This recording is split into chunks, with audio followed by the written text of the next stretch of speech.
Friend, আজ কিন্তু শনিবার দেখো। আর এটা দেখছো, এটা কিন্তু ছোলার ডাল।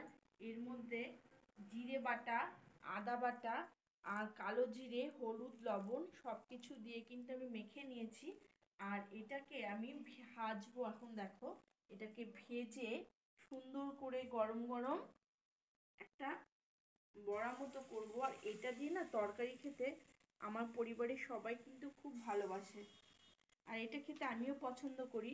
এটা ছোট ছোট করে আলু কেটে এটা দিয়ে ভেজে আর নামানোর আগে আদা, জিরে, গরম মশলা আর ঘি দিয়ে খেতে খুব অপূর্ব টেস্ট হয় কিন্তু। এটা কিন্তু ছোলার ডাল, মানে জাস্ট ধোকা। আজকে ধোকা পাইনি বাজারে প্যাকেট কিনতে, তো আমি নিজে এটাকে শিলপাটায় বেটেছি, বেটে তৈরি করছি।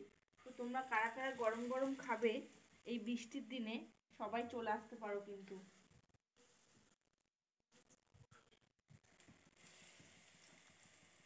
আর এটা কিন্তু অনেকটাই হবে মনে হচ্ছে। আর গরম গরম খেতে ভীষণ টেস্ট। এই তো বলছে, ছেলেও বলছে যে একটা দাও গরম গরম ভাজা আর কি। তো জানি না আমাদের এখানে যেরকম বৃষ্টি হচ্ছে তোমাদের ওখানে বৃষ্টি হচ্ছে কিনা। আর এটা কিন্তু গরম গরম রান্না করে কিন্তু ঝোলের মধ্যে দিয়ে দিলে তাড়াতাড়ি করে মানে গরম এটা ছেড়ে দেয়, ঝোলটা টেনে নেয়। এই জন্য একটু ঠান্ডা করে দিলে বড়াটাতে ঝোলটা ভালো টেনেও নেবে আর খেতেও টেস্ট হবে। অবশ্যই কিন্তু এতে নামানোর আগে গরম মশলা, আদা আর জিরে দিলে অপূর্ব টেস্ট হয়। আলুর সাইজগুলো এরকম ছোট্ট ছোট্ট করে কেটে নিয়েছি। আর এই আলুগুলো ভেজে নেব।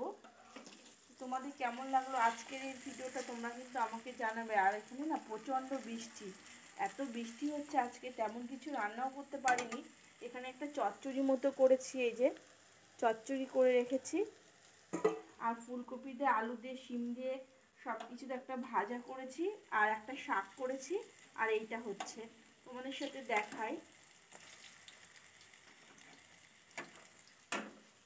দাঁড়াও।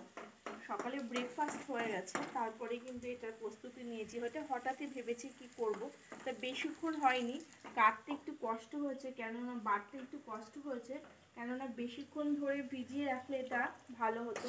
আর মিক্সিটা না খারাপ হয়ে গেছে, এই জন্য আমাকে হাতে এটা ভাজতে হয়েছে। তার জন্য এটা কিন্তু খুব যে মিহি ডাস্ট করে বেটেছি তা না। আর বাটার মানে মিক্সিতে বেটে বেটে এমন হয়ে গেছে আমাদের যে হাতে আর ইচ্ছাই করে না বাটতে। আর ভাতও করে নিয়েছি। এই যে ছেলেও দাঁড়িয়ে আছে বাটি নিয়ে, ও নাকি গরম গরম বড়া খাবে। এটা কিন্তু ধোকার মতো টেস্ট আসে।